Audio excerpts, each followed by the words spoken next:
የኮቪድ-19 ወረርሽኝ በፈረንጆቹ 2020 ማጠቃለያ ሰሞን ዓለምን ማመስ ሲጀምር በርካቶች አሜሪካ ባላት የላቀ ሕክምና ሳይንስና ግዙፍ የምጣኔ ሀብት አቅም ጉዳቱን በቀላሉ ትወጣዋለች ብለው ጠብቀው ነበር። ነገር ግን የሆነው ከዚያ ተቃራኒው ነው። ወረርሽኙ የአገሪቱን ድክመቶች አጋልጦ በማውጣት ታሪክ የማይረሳውን ጠባሳ በአሜሪካ ላይ ጥሎ አልፏል። ሰላም ጤና ይስጥልን። ከብርሃን ቲቪ የዛሬውን ትንታኔያችንን አሁን እንነግራችኋለን። የብርሃን ቲቪ ዜናና መረጃዎች፣ ሌሎችም ዝግጅቶች በወቅቱ እንዲደርሷችሁ ገጻችንን ሰብስክራይብ፣ ላይክ፣ ሼር፣ ኮሜንት እንድታደርጉ እንዲሁም የማንቂያ ደውሉ እንድታበሩ በአክብሮት እንጋብዛለን። አሁን ወደ ትንታኔ ዘገባችን እናልፋለን።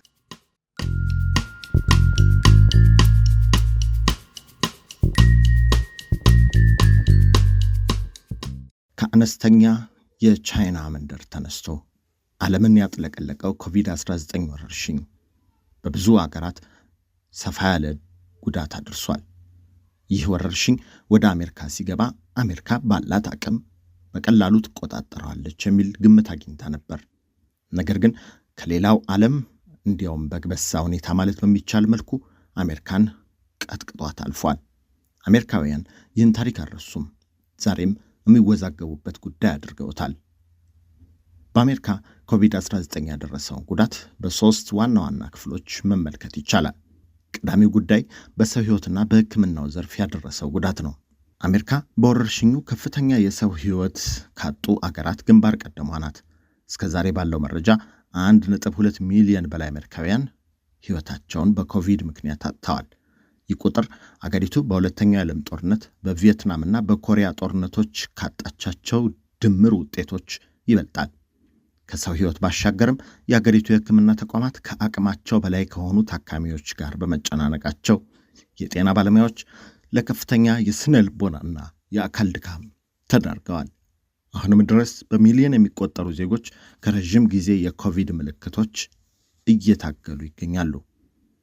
ሌላኛው የኮቪድ-19 የአሜሪካ ላይ ያደረሰው ጉዳት የኢኮኖሚ ምትና አጥፊነት ነበር። ወረርሽኙ በተከሰተበት ወቅት በአጭር ጊዜ ውስጥ ከ20 ሚሊዮን በላይ አሜሪካውያን ስራ አጥተዋል።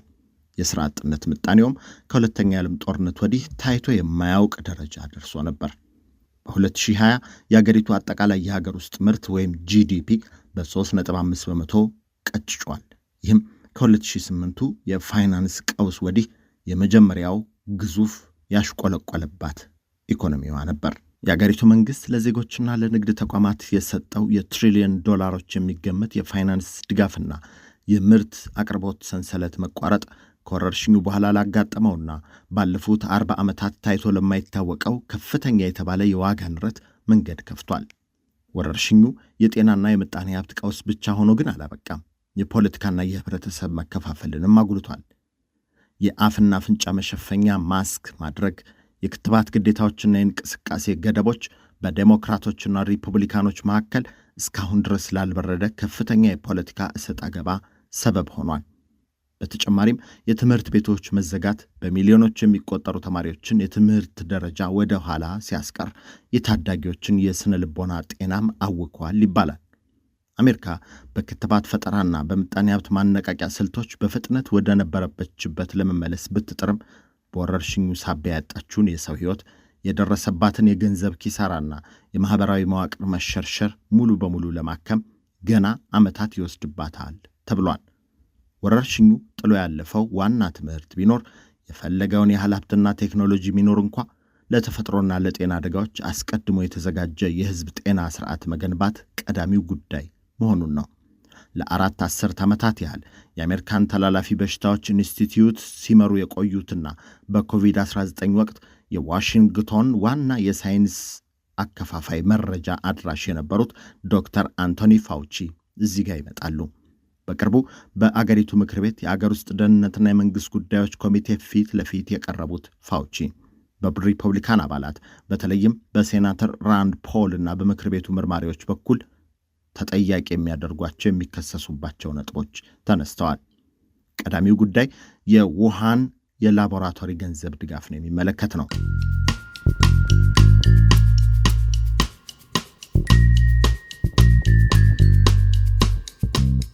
ዶክተር ፋውቺ ይመሩት የነበረው ተቋም በቻይና የምትገኘው የውሃን ከተማ የቫይረስ ጥናት ኢንስቲትዩት ለሚካሄዱ የቫይረስ ምርምሮች የአሜሪካ የመንግሥት በጀት በድጋፍ መልክ ሰጥተዋል በሚል ይተቻሉ። ተቺዎቻቸው ቫይረሶችን የበለጠ አደገኛና ተላላፊ የሚያደርገውን ጌይን ኦፍ ፈንክሽን ምርምር በገንዘብ ደግፈዋል ይላሉ። ይህም ቫይረሱ ከላቦራቶሪ አምልጦ ለወረርሽኙ ምክንያት እንዲሆን መንገድ ጠርጓል ነው የክሱ ዋና ነጥብ። ሁለተኛው ጉዳይ ዶክተሩ የሐሰተኛ ምስክርነት ቃል ሰጥተዋል የሚል ነው። ሴናተር ራንድ ፖል እና ሌሎችም ሪፐብሊካኖች ዶክተር ፋውቺ ቀደም ሲል በሴኔት ፊት ቀርበው ለውሃን ላቦራቶሪ ምርምር ገንዘብ አልሰጠንም በማለት የተናገሩት ቃል ሐሰት ነው ይላሉ። የመንግሥት ገንዘብ ወጪ የተደረገባቸውን የምርምር ሰነዶች በመጥቀስም ዶክተር ፋውቺ ኮንግረሱንና የአሜሪካን ሕዝብ አታለዋል በማለት የወንጀል ተጠያቂ ሊሆኑ እንደሚገባ ይከራከራሉ። ሌላኛው ነጥብ ወረርሽኙ በጀመረበት የመጀመሪያ ሰሞናት ዶክተር ፋውቺና አጋሮቻቸው ቫይረሱ ከላቦራቶሪ ያመለጠን የሚለውን መላምት ሳይንሳዊ መሰረት የለውም በማለት በፍጥነት ለማጣጣልና ለማፈን ሰርተዋል ብለው ይጠረጥሯቸዋል። ይፋ ሆኑ የኢሜል ልውጦች እንደሚያሳዩት አንዳንድ ሳይንቲስቶች የላቦራቶሪ መነሻነት ጥርጣሬን ቢያነሱም ዶክተር ፋውቺ ያንን ሐሳብ ውድቅ የሚያደርግ መግለጫ እንዲወጣ አስተባብረዋል የሚል ክስ ይቀርብባቸዋል። ሌላኛው የዶክተር ፋውቺ የክስ ነጥብ በወረርሽኙ ወቅት የወጡ መመሪያዎች ለአብነት ያህል የትምህርት ቤቶች መዘጋት፣ የአፍና አፍንጫ መሸፈኛ ወይም ማስክ ማሰር ግዴታ፣ የ6 ጫማ ርቀት መጠበቅና የክትባት ግዴታዎች በበቂ ሳይንሳዊ ማስረጃ ላይ የተመሰረቱ አልነበሩም የሚል ጥያቄ ተነስቶባቸዋል። እነዚህ መመሪያዎች በአገሪቱ ኢሎጂካልና ማህበራዊ ውጥረት የፈጠሩ፣ ሕፃናትን ከትምህርት ያደናቀፉና የዜጎችን ነጻነት የገደቡ ነበር በማለትም ይወቅሷቸዋል። በቅርቡ የወጡ የምርምር ግኝቶች እንደሚያሳዩት በዶክተር ፋውቺ ስር የነበሩ ከፍተኛ አማካሪዎች ይፋዊ የመንግሥት ኢሜሎችን ከመጠቀም ይልቅ የግል ኢሜሎችን በመጠቀም የመረጃ ነጻነት ሕግን ለማምለጥ ሞክረዋል። ይህ ደግሞ ዶክተር ፋውቺና ቡድናቸው መረጃዎችን ሆን ብለው ለመሸፈን አቅደው ሰርተዋል የሚል ተጨማሪ ተጠያቂነትን አስነስቷል። በአጠቃላይ ተቺዎቻቸው ዶክተር ፋውቺ የሕዝብ ጤናን የሚጎዳ ስልጣናቸውን ያላግባብ የተጠቀሙበት የቫይረሱን መነሻ በመሸፈንና ለኮንግረሱ ያልተሟላ ወይም ሐሰተኛ መረጃ በመስጠት ተጠያቂ ያደርጓቸዋል።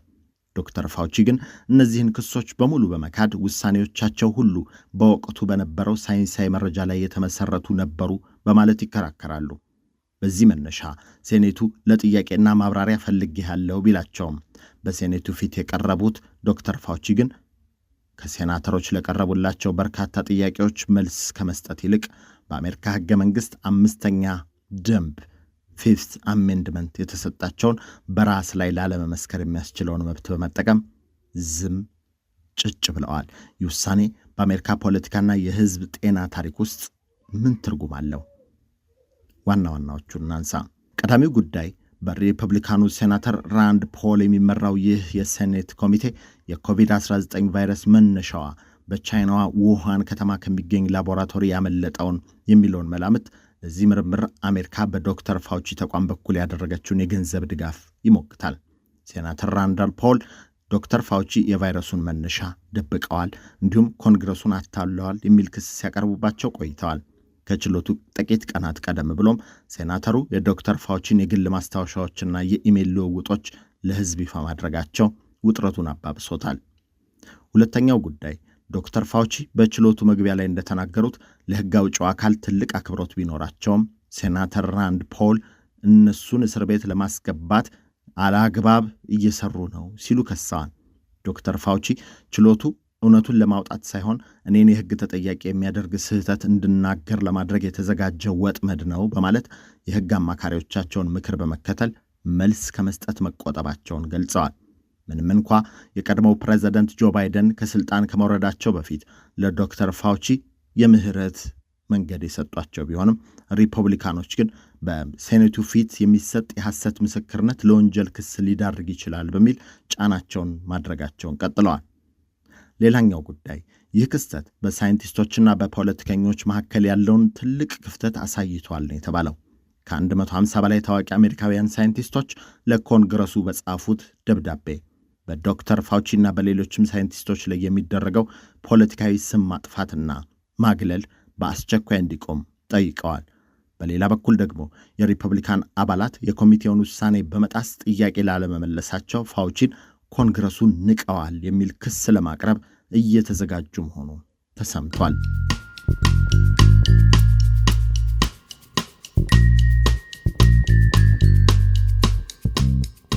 የተከበራችሁ አድማጮቻችን የዛሬው የብርሃን ትንታኔያችን በዚሁ አብቅቷል።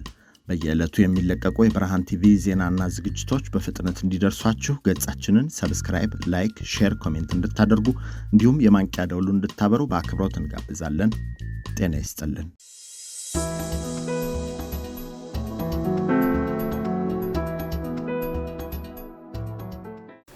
Are you a young person trying to figure out your next move? Or a young parent who needs real support, not just advice? We have built something for you. A community, a network, a place where you belong. And mentors who looks like you. Who have been where you are and want to help you get where you are going. Are you ready to take your first step?